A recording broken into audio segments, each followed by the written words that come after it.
Ang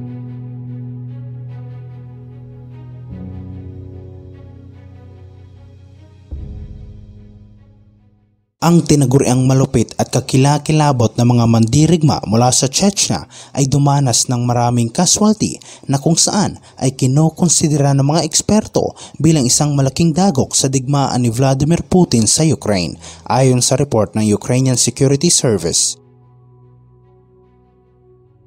Mahigit isang buwan nang magkasamang nakikipaglaban ang Russian at Chechnyan military sa Ukraine at si President Ramzan Kadyrov, isang longtime ally ni Vladimir Putin, ay personal na nag-alok ng tulong sa ginawang pag-atake ng Moscow.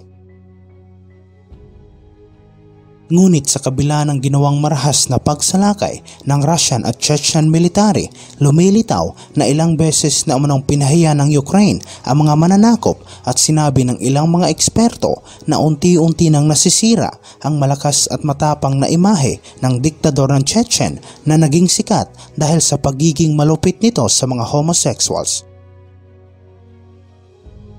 Noong February 26, 2 araw matapos ang ginawang pagsalakay ng Russia, ang mga sundalo ng Chechen National Guard ay nagsimulang makipaglaban sa Ukrainian Army malapit sa Gostomel Airport, ngunit ang mga Chechnyan ay agad umanong natalo. Si Magomed Toshaev na inilarawan bilang kanang kamay ni Kadyrov at pinuno ng 141st Motorized Regiment ay napatay noong Pebrero ng mga Ukrainians. Sinabi rin ng Security Service ng Ukraine na daan-daang mga Chechnya na sundalo umano ang kanilang napatay.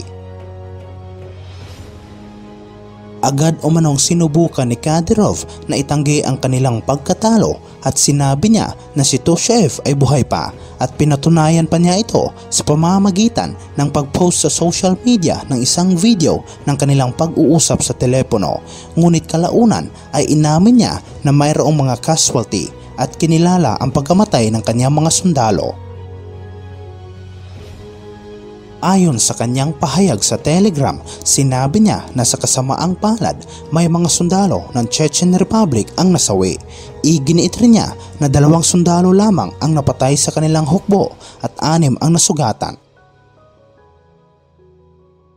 Noon, pinangunahan ni Ramzan Kadyrov at Magomed Toshaev ang mga kalupitan sa Chechnya at tinarget nila ang mga homosexual na tao. Kabilang sa mga operasyon na ito, ayon sa Human Rights Watch, ay ang puwersahang pagdukot, pagkulong, torture at pagpatay.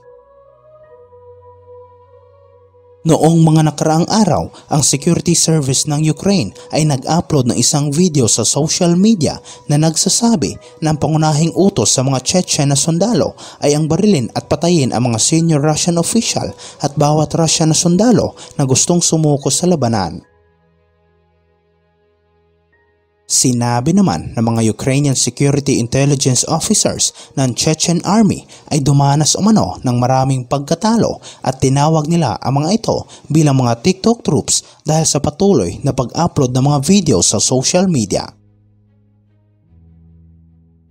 Samantala, ang mga Western countries ay inaasahan na magpapadala ng mga long-range artillery upang magsagawa ng counterattack sa mga Russian troops, ayon sa isang pahayag ni Ben Wallace.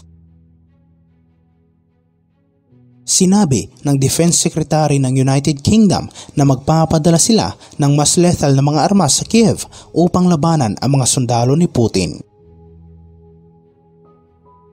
Sinabi ng pinuno ng British military na ang planong gagawing malakas na paglusob sa Kiev ay hindi na umano matutuloy dahil sa kapalpakan ng mga opisyal ng Russia at idinagdag niya na mga Ukrainian forces ay inaatake na ngayon ang mga sundalo ni Putin habang sila ay umaatras patungo sa Belarus. Ipinahayag din ng Chief of Defense Staff na si Admiral Tony Radakin na si Vladimir Putin ay gumawa ng isang maling desisyon dahil hindi umano nito pinaalam sa mga miyembro ng Russian Armed Forces na sila ay sasalakay sa Ukraine. Sinabi ni Admiral Radakin na natalo na si Vladimir Putin sa digmaang ito at idinagdag niya ng mga eksena na nakikita natin ngayon sa Mariupol at sa ibang lugar ay kakilakilabot at ang mga susunod na linggo ay patuloy na magiging napakahirap.